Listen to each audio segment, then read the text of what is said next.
Good morning. Welcome to ARTtalk with Susana Baker. We're on 880 The Biz, Florida's business station, and ARTtalk with Susana Baker comes on every single Friday. We are part of the Money Man, and we are very happy to bring you the shakers, the makers, and the influencers here in this wonderful nation of ours. But we really love to talk about Miami because that's where we're at. And this weekend, President's Day weekend, there's so much happening in town, from the boat show to the yacht show to my favorite, Art Winwood. And last night, Art Winwood was dominated by the amazing, prolific, legendary Ron English. You can't miss it, seeing his fabulous work. And with me this morning, good morning to you, Ron English. Good morning. Thanks for having me. Oh, I'm so happy that you're here in the station. I went to the preview last night. As soon as you walk in, the yin yang toddlers there looking at you with the beautiful color palettes that you use that are bright. They're just gorgeous colors. And then your characters are all over the fair. And it just brings a smile. It brings awareness.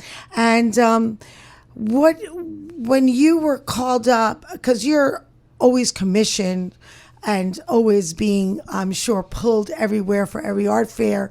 When you got the call for Art Winwood and to be honored this evening, were you planning to be in town? No, I was not. That's sort of the reason they have to tell you you're winning the award, because otherwise you might not show up. So anyway.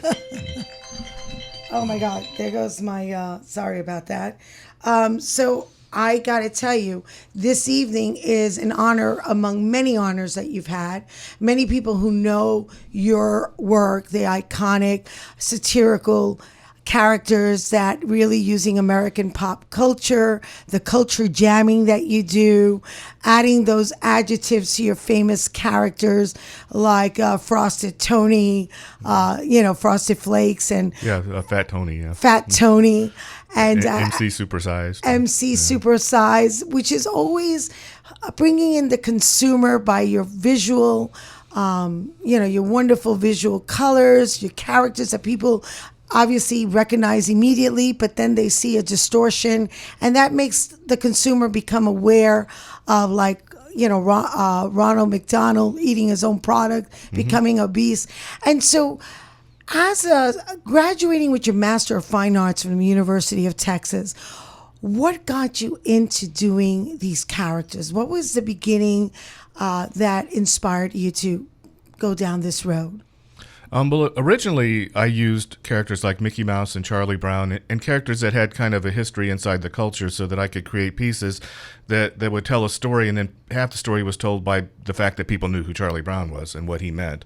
And so it was kind of a challenge. And about 10 years ago, I've always had the characters, but I've never used them as much as I use the pop characters. So about 10 years ago, I started working on integrating my own characters so it could be more about them, which also means that I can do a lot more licensing deals, and it opens up all kinds of worlds for me.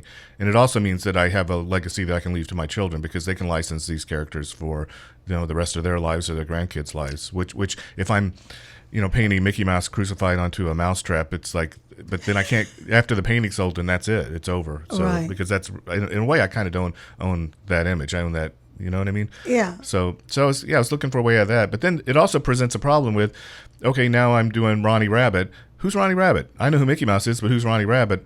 So I was looking for a strategy to make people understand who Ronnie is or who Slow Mo Turtle is. And so what I came up with is about 3 years ago, I started producing these records, and each one's like a rock opera. And so each one of the characters is played by either an opera singer or a little kid or whatever would suit that character. And then I put together a band, and I got a songwriting partner, Joe Johnson, who we're perfect together. And the band is actually like their day job is Steely Dan, Bruce Springsteen, and Bob Dylan. So like they're just the top small shelf musicians, right? I've worked for years in music, and if you get good people, just good stuff happens. What I mean? Yeah. There's no substitute for the real thing.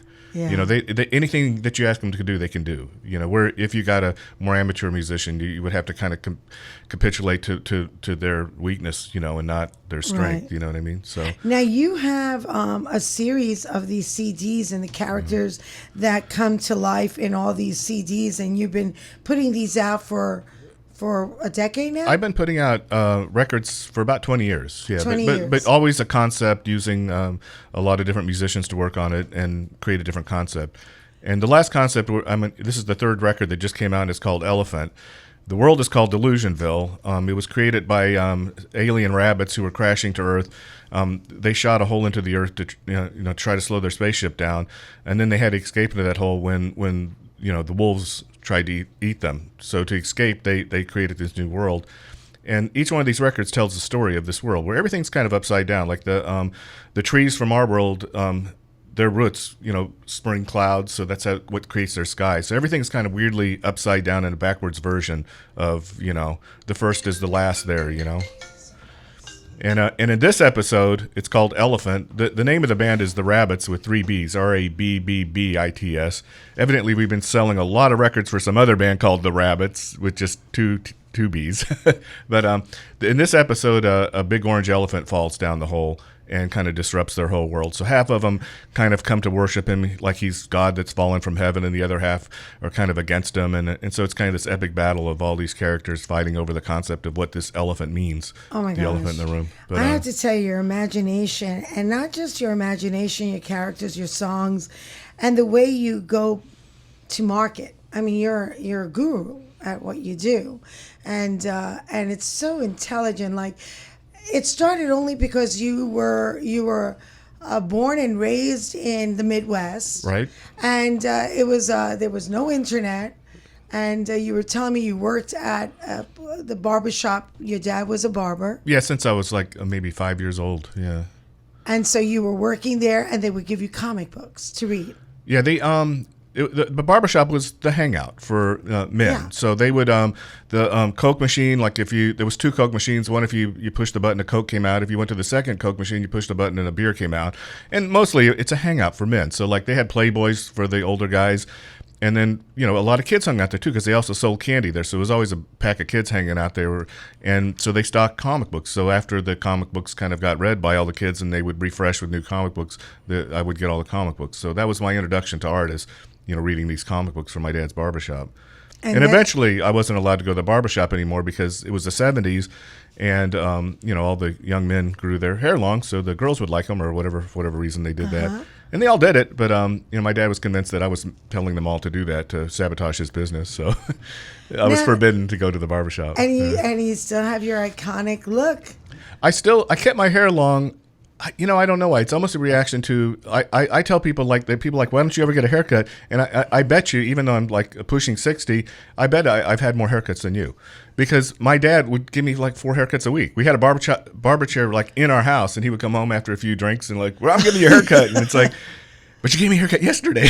I had the shortest hair of any of the kids. And that's why I rebelled. So when I went to high school, I grew the longest hair. My hair was all the way past my waist, so wow. Yeah. So you can see, you have a lot of hair. You can I tell still got my hair, yeah. How many brothers and sisters do you have? Well, later it turned out I had a sister I didn't know about, because Dad, whatever, he had another life he didn't tell us about. That happens. But I have one sister that, she's 5 years younger than me. She's a PhD scientist, very, very juggler, world traveler, very, very interesting person, and I adore her. Like yeah, and we get along. No, because sometimes it's funny, but sometimes I, like my friends, she never comes to America very much. She's always on touring somewhere or doing something. So I talk about her a lot because she lives off the grid. She doesn't have running water. She doesn't have walls. Wow. So she lives in a different way. I mean, she has a negative carbon footprint. But the way I talk about her is kind of like, she is pretty wild. And then like one of my friends got to meet her because she finally came to visit us recently. And it was like, you guys like seem like you're best friends. And I'm like, yeah, why did you think that we weren't? And she goes, oh, the way you talk about her, you act like she's crazy. And it's like, oh, no, I admire her. I just, she's very different than me. Yeah. I have lots of stuff. Yeah. Oh, yeah. I would love to be a fly in your wall. Yeah. I love collecting art. And, just what goes on to your room. But the weird thing about collecting art is like what if you're always buying art, I collect all the pop surrealist and all the street artists. So basically people that I'm involved with. Right. I like other kinds of art, but I feel like I have a very, very personal connection to those people. Oh, yeah, and they've done great. And we all came up together, and we're like a big club, and yeah. Shepard Fairey, Banksy, yeah. you know, on the pop surrealism like Camille Rose Garcia or Mark Ryden or people like that. Yeah. Nice. Now you did Abraham Obama. That was a big figure that you made as a political. Yeah. Well, Obama was interesting because he kind of there was a thing that Lincoln did where he would sit for portraits for people, and so they could take his picture. And so he wasted a lot of time doing that. But his philosophy was, if you have a picture of me hanging in your living room, you're going to vote for me. And so he tolerated a lot of people, and they would basically make money off of them. They would sell they'd make a painting of it, or maybe they would sell the picture. And so Obama kind of did the same thing. And he called a lot of us, I think maybe called Upper Playground first and said, give me the top 8 street artists. And so it was Shepard Fairey, myself, David Cho. So they called us all and they said, we're going to release these prints to raise money for the campaign.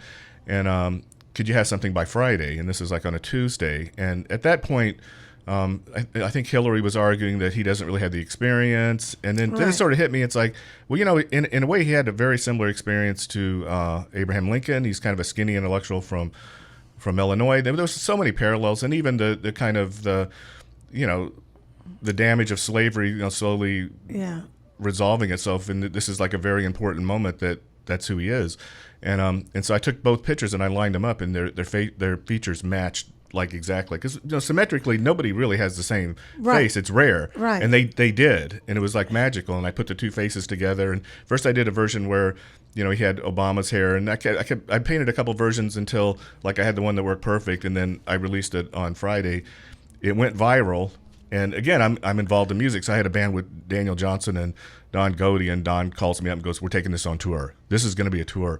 So then we took that image on tour to 10 cities and did billboards and murals and posters. Beautiful billboards too. But we got lucky. We went to Boston first, which is, hey kids, it's smart to go to Boston first because you always get in trouble in Boston. I don't know what it is about them, but we did this mural. The next day, CBS, NBC was there. People were freaking out. People were really upset. Yeah. And meanwhile, we're driving back to New York, caught in traffic because it was the 4th of July, and we're like, I don't know, this is insane. But it just blew up, and it blew up because we took it to Boston first and upset Boston. I remember when I first got really introduced with your art, it was with deers, the camouflage deers. They should all wear that outfit in the woods, right? Yeah. To buck the bullet, and because I came from corporate America, and then the recession happened. And then in 2009, I was invited to an art walk. So that's how I fell into the world of art. I couldn't find a job to save my life. 2 years unemployed. And I was invited to the art walk, and I saw 10,000 people. And they were walking, and I live in the design district since 1994, but you could throw a bowling ball and not hit a soul. But yet, once a month, every local would come out.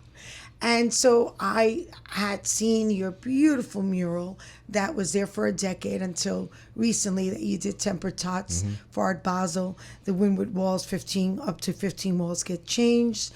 And I'm always so happy that they don't change the superstars and they're still there. The original Shepard Fairey, yourself, Kenny Scharf, and that always makes me jump with joy. And when I saw you this year doing Painting Over, I was like, oh, because that was probably one of the most photographed murals in the country or in the world, because everybody saw that incredible Hulk, and then, man of strength and power, but yet had no mind because you had an infant's head on it. So the brain wasn't formed. So, and this is what Ron English is so famous for, these satirical characters that really poke at fun at these consumer products or Americana pop culture, makes you think, makes you stop, makes you take the selfies, which is great because you did all your characters with the selfies, Tempered Tots, which is awesome. Yeah. You got square pants too. Oh, I was painting the mural, and then we heard that Steven died, the creator of SpongeBob, so I did a dedication there, But that was a huge thing for our culture, because that was the first time that, this underground culture like Robert Crumb and stuff that we kind of grew up with, and that was our secret, outside, portal to the outside world or some other world. But that never really made the mainstream, and I think that was the first instant of that kind of aesthetic, underground aesthetic that we were all involved in. going mainstream. So Sponge was like an important character for us. Yeah, yeah. It's And you realize that the people that make this are just humans and they're not going to live forever. So, but it was kind of like a weird day, So anyway, I wanted to pay a little homage to that. I'm happy you did. It looks great. I mean, your colors just pop. You take a lot of also, like you love using also American, very important brands, very known for America. A starlet like Marilyn Monroe, mixing it up with the Mickey Mouse breast. What's the name of that painting? Oh, it's the Mother of Pop. The Mother of Pop. Yeah. I love that. But I like doing it. Like one of my favorite characters is Kathy Cowgirl because her udders are not where a cow's udders are. They're where human udders are, and so she's like a very sexual kind of animal. So she kind of confuses you because is she food? Is she a sexual partner? It's like all these things in your head are all the wires are crossing. So it's a very confusing image to deal with, and it really puts off a lot of people, and some people love it. But it's a very disturbing to have these things, and it's also questioning the nature of like a lot of my art is just about like, well, okay, maybe I'm not even criticizing this. I'm just saying, does it ever seem weird to you that we drink cow's milk, but we won't drink human milk? Do you know what I mean? Maybe at the beginning of your life you do, but so like I made all these fake milk cartons and I started putting them in stores, and it's a human woman breastfeeding a baby, and it says human milk, pasteurized, but it looks very real. And people I've seen people open up the cabinet and just start screaming. Like they're so horrified at the idea that there's a gallon of human milk for them to drink. Like they would be mortified to drink human milk, but not mortified to drink cow milk. So it's just kind of playing with you just like to play with these. Or it's just like, hey, have you ever thought about it this way? Because the way you kind of exist in a society is you forgot what all the rules are, and you learn how to obey them. And you don't question the rules. So my art is really about like, but why is it like that? And does it need to be like that? Do you know? Why did they have to put high fructose corn syrup in everything? We used to buy like a certain product and it was just tomatoes. And then one day you pick it up and they put high fructose corn syrup in there. So then it becomes like this huge challenge to exist in this country and not be poisoned by, an overload of sugar, because it's in everything. So you would have to, dedicate half your life to figuring out how not to avoid it, and where it should be something that you pursue. And what is high fructose corn syrup? I've never seen like a gallon of it in the supermarket, or do you know what I mean? Yeah. I totally, and I have to tell you, that's one of the things, like you were saying, some people, the comments of some people is like, everything you do is like sort of shooting down something or negative. And the truth is that it's so opposite for me. I look at your work and it makes me laugh. It makes me question. It makes me stop. It makes me think. Right. And even though the imagery is so probably against capitalism, against this, against some of the brands we grew up with, and now they're taboo, or they should be taboo. Do we get angry at you, or do we applaud you for really making us savvy consumers and also advocating health and wellness? Yeah. So I don't see your art as negative. I see your art as illuminating, thought. Well, that's what it's supposed to be. And also, like, the reason I use humor and stuff and beautiful colors is I'm not, like, the thing I would never want to do is act like I'm better than somebody, or that I'm putting somebody down. I'm trying to have a discussion. I'm not trying to criticize anybody, because you know what? I'm dealing with the same stuff you are. We're all dealing with the same stuff. We're all scared that somebody's going to bring a kid gun to our kids' school, or and we all think maybe if you live out in the country, maybe you need protection. I mean, we're all it's not as bipolar as you think it is. We're all dealing with the same stuff, and it's great to create a space where we can talk about that stuff without people getting agitated. And it's one of the reasons I created Delusionville, and I gave them all politics and I gave them all a religion, but it's not our religion, and there's no parallel, and it's not our politics. So at least you can talk about like the idea of what is real and what is not, and why do people think the things they do, and without somebody feeling like they're the one that's being belittled in this conversation, because that's not the intent of my art at all. My intent is to create discussion, not shut it down. Well, I just got to tell you, I can't wait to hear Elephant. I look forward to, now you're in New York, Beacon, New York. Mm-hmm. And this is where you create in your studio, from your music to your visuals. Yeah, that's And home what's base. your next major art project that we should be aware of? I am going to go, I'll announce next week, but I'm buying land on the border, and I'm going to start building a border wall. And it's going to... Oh my God, I love it! but it's going to be a different concept than I you would no, expect. no, impossible. So you're going out to do a border wall. Right. Oh my God, I want to film this so bad. But I'm inviting all my artist friends, and we're bringing artists up from Mexico, and it's going to be like every 100 feet is going to be a different artist and a different idea. So where would I take the plane to? We're trying to buy land in McAllen, so we should know by Monday or Tuesday where we're actually going to be. Oh my God, I need and you. Also a museum in Mexico is trying to secure us land on the Mexican side too, so it'll be wall on each side. But it'll be more a wall like that's telling a story, not. It'll be different. And we're going to let a lot of people have a voice on the wall, you know. Oh my God, I love this. This is so powerful. Yeah. What are you hoping to achieve with the wall that you're doing this project? I'm hoping that by the end of it, I understand the issues more. I understand the issues from the voice, the voices of people that are more involved. Like right now, I hear people in the Midwest, and like I'll have a friend, and he'll say, "Oh, we have to have a wall," and I say, "Well, I'm so sorry that a Mexican stole your job," and he's like, "Mexican didn't steal my job. What are you talking about?" And I said, "Well, I'm so sorry that you got diseases from these kids from South America, or your kids did." And he goes, "What are you talking about? That didn't happen." And I'm like, "Why do you want a wall?" And he goes, "I don't know." But I mean, I feel like, okay, now we need, let's open up the discussion. Let's get more people involved, and people who are actually involved in it. And just, some people are all riled up because they got riled up, Well, you know what I love? That your wall is a canvas of beauty and words and expression visually, and it creates, it resonates what we're about. We are not Americans. We are humans. We're from the human race. And that's the whole idea.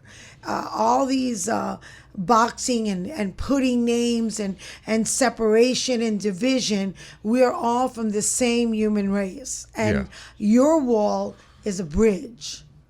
Yeah, exactly. Yeah. And so it's totally different. So I applaud you. I think you're amazing. I think our world needs more Ron English. And with that being said, I thank you so much for everything you do for our country, for ourselves, for our vision, for our awareness. I think art is a universal language, and artists like yourselves definitely show the power of how it is a universal language, and how you enlighten through your subliminal messages how important that art is. It stops you, it mesmerizes you, but it makes you go back and have a conversation and a dialogue. And it's that narrative that we need to keep alive. And so when you say, I leave my legacy to my children, it's not just your children, you leave it to the world. And for that, we thank you. Oh, well, thank you. That was a fun show. So Ron English is being honored tonight. Anyone wanting to go in Miami, Bullet Sud, BOULADSUD on Biscayne Boulevard. It's $175. It is an honor from the Goldman family, Wynwood, Art Miami, Nick Karnaloff, Pamela Cohen. Go to Art Wynwood. It's happening through Monday. It is daily. It is a fabulous show. It's the contemporary art show must see. Also this year, you can go to the yacht show because it shares it right there at the Miami Herald Plaza, Art Wynwood. Find out more going to their website, www.artwynwood.com. Ron English, find out more about him and what he's doing and this beautiful border wall art project coming up. We can't wait for the announcement. Go to Ron English, can't help, RON English, ENGLISH. Ron English, thank you. See you next week. Art Talk with Susana Baker. Have a blessed, safe weekend.